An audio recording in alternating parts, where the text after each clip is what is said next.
everybody, it's Randy with Carchaeology, and I'm in the truck. I've got the big trailer hooked up behind me, and I am on my way to grab some treasure. So if you watched my videos last week, you saw a preview of an auction of the Robert Richardson collection of signs and automobilia and everything. Absolutely mind-blowing collection of stuff, and all of it went up for auction this past weekend with no reserve. Now, it was very, very interesting to watch, and I had gone on ahead of time a little bit to kind of pre-bid on a few items, and that turned out being a really, really good thing, because when online auctions started, it seemed like it took a while for things to get going, and the first two lots of the auction were ones that I had pre-bid on and ended up getting for absolutely phenomenal bargains. So the auction continued on. Things started doing a little bit better as the sale went on and people woke up and understood how the bidding was happening.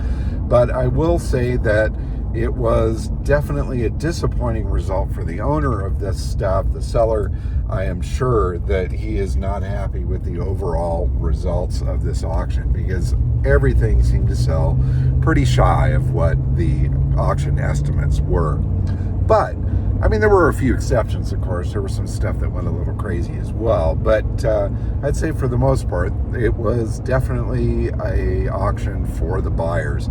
Some people got some incredible deals, myself included, and I'm on my way up there to see what I got. Some of these items I bid on without even seeing. Yeah, I went up and looked around at the place, but I didn't realize I was going to buy a boat. Yeah, I bought a boat. So let's see what sort of craziness I got into here. I'm very curious. So when we got there, the action was already happening. Lots of people packing up the goodies that they bought at this auction. This load of kiddie rides was absolutely awesome. To see these things out in the sunlight and see just how beautiful they are was a real treat. And boy, were they an incredible bargain. It was also immensely cool to see the Streamliner outside in the sun. This is a knucklehead Harley-powered Streamliner that raced in Bonneville in 1959. In any case, we walked on into the warehouse looking for the things that I purchased. That thing right there, number 444, is apparently something that I'm going to be bringing home with me. I also picked up that little giga there. I picked up this ladies' Ross tanker bike that's kind of hidden back there. Just because it looked like it was in decent shape and was a bargain. And I got a pile of oil cans and assorted stuff there. Up on this shelf up here is the prize. I was really going after the Mack C-Cab truck. There were some other great things in there, and it was fun watching all this stuff being taken down. This, too, is coming home with me, an absolutely incredible coin-op Harley kiddie ride. It is just gorgeous, and what a bargain it was. I can't wait to get that home and play with it. That pedal car up there, too, is coming home with me, and I think there may be something else in this room. The pedal tractor. And the Pep Boys. They're coming home with me as well, including the Pep Boys neon sign. Now, I've always dreamed of having one of these Pep Boys sets, and now I've got one, and it's excellent. I don't know either. Paul came along to help, obviously, and we were having a good time together. The 7-Up cooler is also coming back. And these boys up there trying to wrestle the boat down without damaging it was an absolute sight to see. Now, this is a really interesting piece. I really don't know anything about it, or at least didn't know anything about it until after I made the buy. I did talk with the owner or the seller of all this stuff, and he told me a bit of the history. These were boats that were raced in the Great Lakes. The driver kneeled down to drive them, and this one was done up as a tribute to his wife and himself. The name on the side of it, Miss Priss, was his nickname for his wife, and then on the front there, says driver Wolfman. Well, he was known to be a wolfman. He actually raised wolves. In any case, carefully, this thing came on down out of the shelves. Again, this is probably one of the biggest pieces there. Not that I really have room for a big piece. But it was just an absolute bargain, and it just intrigued the hell out of me. It's a very interesting looking little boat. It's restored beautifully, incredible paint on it. And obviously it's not that big for a boat. I mean, these guys can handle this thing and get it out the door. It's not very heavy, especially with the engine off of it. But in any case, it would be fun to do some more research on this thing, figure out really what it is, what the design is, and that sort of thing. Obviously, that sort of pickle fork, flat bottom speedboat thing is a pretty fancy shape. In any case, looking at some of the other stuff that's getting loaded up out there, here's the Pep Boys and my load in the back. Picked up the little motorcycle as well. And here we are. I have risen early and I've come out here to look at my stash or my haul or whatever you want to call it.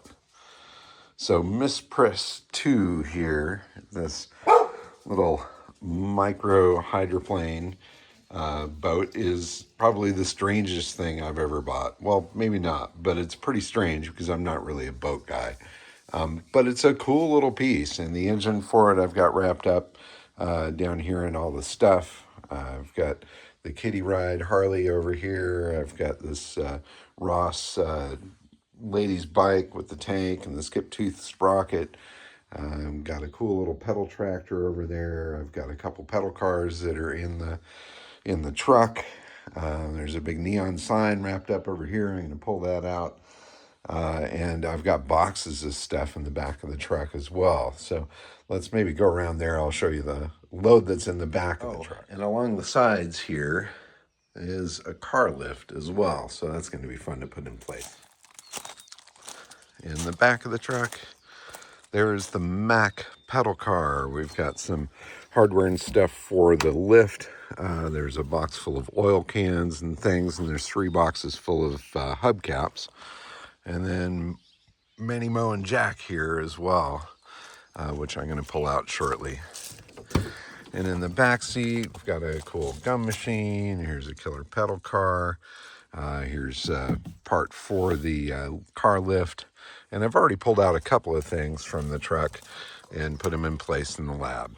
So one of the first things I pulled out here was this neon sign from Lions Drag Strip, Lions Pit area. That seemed like a pretty good spot right there over the door here in the workshop. Here's one of the oil cans that I picked up there, a cool Penciline or Penciline motor oil can. And over here, another cool thing that I've added to the collection is a 1952 Miele K30. Really, really cool little vintage piece. I love the look of this. This is a German-built lightweight motorcycle. The majority of the ones that you see of these actually have pedals and are a little more moped, but this one is straight up motorcycle. It's 100 cc's, very small, but just a super cool looking vintage bike. I love all the details on this thing. The tank shifter, the great emblems, the way that everything back here works. I mean, all of the little German bits. I love that exhaust. And it's fun being somebody that's into German cars, looking at stuff like reflectors and taillights and seeing the similarity between this and what was going on with Volkswagen and stuff at the time. In any case, really excited about this. This actually wasn't a part of the auction, but it was something that I picked up on the way home.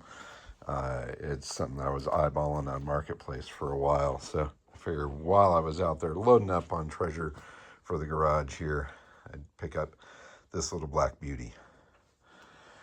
And then there's this little black beauty.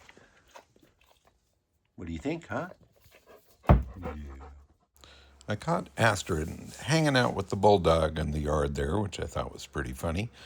She seemed quite content to be sitting there in front of that truck while I was working on other things. You can give me a little blep there in that. In any case, as the pieces slowly started to filter into the lab, already things are looking really cool. I love getting that neon sign lit up over the door. Definitely added a little color, looking at all the pieces that I bought, making plans for what I need to buy and what I need to do to make them the best that they can be. In the meantime, I set the boat up out on the patio so I could get some good photos of it and inspect it. It came with a stand that allows it to be tipped up at an angle like that, so it takes up less space, which is really pretty cool. And this thing really super intrigues me. It's not something that I really know anything about, and that means there's nothing to do but learn. Obviously the name, the Miss Priss, is something that was made up. Wolfman as well. These aren't references to real race drivers or a race team of any sort. It does look like this boat, a lot of it is not really hooked up and ready to go. It's a little more of a prop than it is a running, riding, ready to go kind of a deal. But it does look like it's a real boat motor, that sort of thing. It's not like it's a fantasy piece completely. This engine is a really cool looking piece, polished up and detailed and painted to match. Again, I know nothing about this kind of stuff, what that engine is, what its horsepower is, whether it would even work with this boat. I mean, this thing would be fantastic hanging in a bar somewhere, hanging up in somebody's man cave. If I can figure out a place to hang it up on my own, I may just do that. But I think there's probably a boat guy out there that would be more interested in having this thing. And there's certainly people out there that are significantly more knowledgeable than I am about it. But boy, it is beautiful. The pinstriping and the detailing that's on it, just awesome stuff. Gold leaf. It's even signed there by the artist there, Miss Priss 2. Didn't think I'd be coming home with a speedboat, but there you go. Sometimes you find yourself in very interesting places. But what a wild-looking machine that is.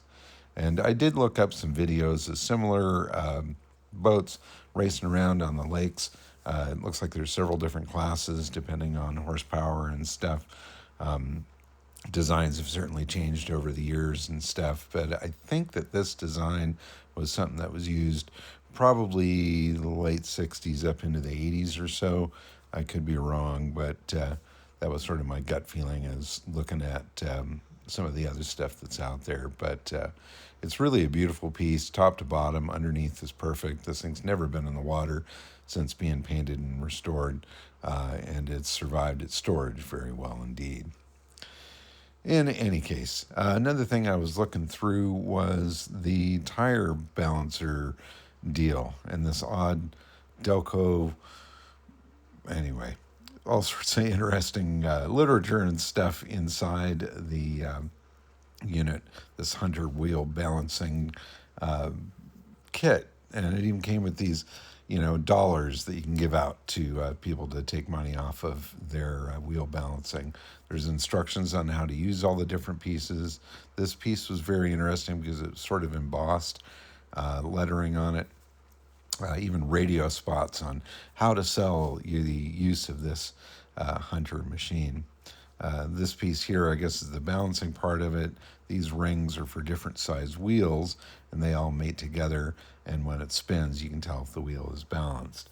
Some of the tools for mounting the lead weights were there. There were actually some lead weights as well inside. And overall, the condition of this piece is in really good shape, too. It looks like it's had a repaint on the outside. Not a phenomenal repaint. It certainly could be better, but it is an attractive looking piece, and it's kind of cool tucked up behind the wheel of the hot rod.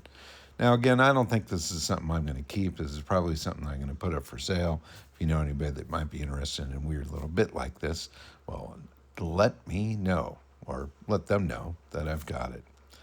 In any case, I definitely enjoyed walking around today and playing around with the little pieces. There's still a couple items I need to get out of the trailer.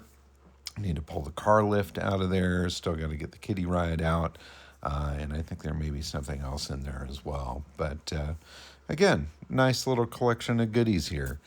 Some of the stuff I'll resell, some of it I'll keep. But, I think overall, I'm really super pleased with the items that I got. And I think a lot of this will just kind of filter right into the lab. But that 7-Up cooler, that might be up for grabs. Some of these oil cans, if somebody was more excited about them than I am, well, certainly, I'd let something go. That Texaco one is really pretty cool. This was cool, this cross-country motor oil. It's a nice early piece. Loved that. The Lucky Logger, a little torch, and some oil bottles, and cans and tips and all of that. This is sort of an interesting piece, the service station measuring device there. I guess that's something that maybe they use to keep the pumps accurate and measure the flow out of there and make sure people aren't getting cheated. So, in any case, super fun bunch of stuff. Again, super excited about having that Mack truck. I have a picture of my father riding one of those in 1935, and I'm going to put that piece up in the house along with a photo of him. Got to find a good spot for Manny, Mo, and Jack. I think I've picked out a spot up on one of the shelves. Some of these pedal cars here, I think I'm probably going to find homes for those. Just clean them up in detail and make them the best that I can. And this style here does have the hood that opens. And I know some of them had little faux engines in there. Unfortunately, that one didn't have it, but maybe those pieces are being reproduced. In any case, Steelcraft, I think, is the manufacturer of that. Cool little airflow design. Another great early oil can. This gumball machine here. I've found some photos of this on a Meekum website. It looks like the fellow that was selling this stuff bought it 10 years ago or so at Meekum for over $700. And needless to say, I certainly didn't pay that for it. So I feel like I got a good deal and a great little piece. Let's see, the wheel balancer there. We already went over that. Again, fun, funky, interesting looking piece. I may plug it in and see if it'll go. It might be pretty fun to give that a try. But yeah, basically you can spin and balance the tire or the wheel on the car, which is a pretty unique little thing and could definitely be beneficial depending on the car that you're working on. Anyway, antiquated garage equipment. I don't know what the attraction is, but the thing is pretty darn cool looking. So that's a quick peek of some of the treasure that I dug up at this recent sale. Hope you enjoyed the view, and watch out for further episodes, including some of these items.